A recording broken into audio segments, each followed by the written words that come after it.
El nostre objectiu principal és curar els nostres pacients i, sobretot, evitar que perdin visió, no només a curt termini, sinó també a llarg termini. Els fruits de la recerca dels últims anys ens han donat medicaments molt poderosos per evitar aquesta pèrdua de visió,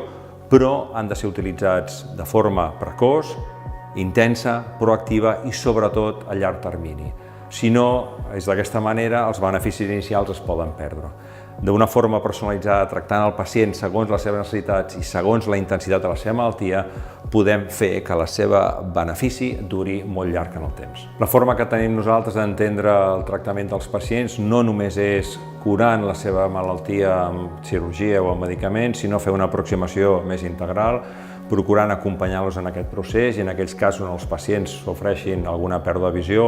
mirar d'acompanyar-los des d'un punt de vista emocional, d'un punt de vista psicològic i fins i tot assessorar-los des d'un punt de vista tecnològic amb aquelles aplicacions o dispositius que poden fer la seva vida diària més fàcil. No només hem de curar, sinó també hem de procurar que els pacients siguin més feliços, tinguin millor qualitat de vida.